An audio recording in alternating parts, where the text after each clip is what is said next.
Fundamentals of Sanatana பயிற்சி பட்டறை நேரடி மற்றும் இணைய வழி வகுப்புகள் டிசம்பர் 13 முதல் 17 வரை.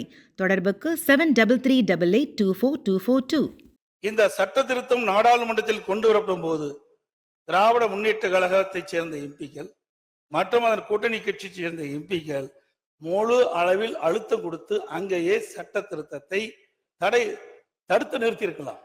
அதை செய்ய இந்த அரசு தவறிவிட்டது. எப்பொழுது பார்த்தாலும் நாங்கள் அதிகமான நாடாளுமன்றங்களை கொண்டிருக்கிறோம் என்று சொல்கிறீர்கள்.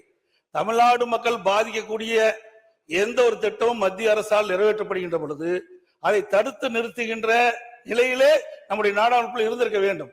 அந்த பணியை அவர்கள் செய்ய தவற விட்டு விட்டார்கள். மாண்புமிகு நிதி அமைச்சர். மாண்புமிகு பேரவைத் தலைவர் அவர்களே, மத்திய அரசாங்கத்திலிருந்து இந்த திருத்த சட்ட முன்வடிவு மாநிலங்களுக்கு அனுப்பப்பட்டு கருத்து கேட்கிற போது அப்போதே நம்முடைய தமிழ்நாடு அரசு அதற்கான எதிர்ப்பை அவர்களுக்கு திட்டவட்டமாக நாங்கள் தெரிவித்திருக்கிறோம். இந்த இதை நாங்கள் ஒத்துக்கொள்ள முடியாது. காரணம், இது ஸ்டேட் அட்டானமிக்குள் நீங்கள் தலையிடுகிறீர்கள்.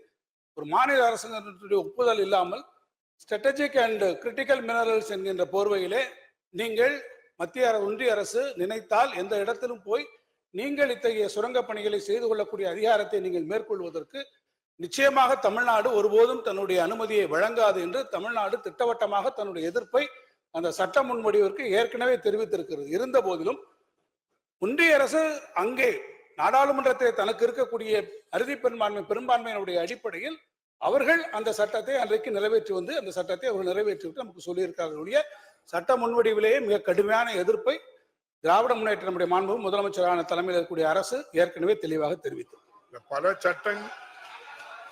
பல சட்டங்கள் விவாதம் இல்லாமலே அங்க வந்திருக்கு. இது விவாதத்துக்கு வந்தாங்கிறதே பெரிய கேள்வி. எதிர்ப்பு தெரிவிச்சு சொல்றீங்களா மாண்பு பேரவைத் தலைவர் அவர்களே? இதே போல்தான் மாண்பு அம்மாவுடைய அரசு இருந்த பொழுது காவிரி நதிநீர் பிரச்சனை சம்பந்தமாக உச்ச நீதிமன்றம் அளித்த தீர்ப்பை அப்பொழுது இருந்த மத்திய அரசு நிறைவேற்ற காலதாமதம் செய்த காரணத்தினால் அதை நிறைவேற்ற வேண்டும் என்று அனைத்து இந்திய அண்ணா திராவிட முன்னேற்ற கழக நாடாளுமன்ற 37 பேர் தொடர்ந்து 22 நாட்கள் அவையை ஒத்திவைக்கின்ற ஒரு சூழலை உருவாக்கணும். அப்படி மாநில உரிமை பறிபோகின்ற பொழுது தேர்ந்தெடுக்கப்பட்ட நாடாளுமன்றங்கள் அங்க தகுந்த அழுத்தத்தை கொடுத்திருக்கணும். மெஜாரிட்டி நிறைவேற்றப்பட்ட நம்ம சந்திக்கிறோம்ல, பாதிக்கப்பட்டது தமிழ்நாடு மக்கள் தானே. அதை நிறைவேற்ற வேண்டிய கடமை உங்களிடத்தில் இருக்கின்றது. அதுக்குதான் நாடாளுமன்ற தமிழ்நாட்டு மக்கள் தேர்ந்தெடுத்து அனுப்பிச்சு வச்சிருக்கிறாங்க. சட்டம் நிறைவேற்றப்பட்டு விட்டது. அந்த சட்டத்தின் அடிப்படையில் அவர்கள் அந்த சுரங்க ஏலத்தை நடத்துகின்றார்கள்.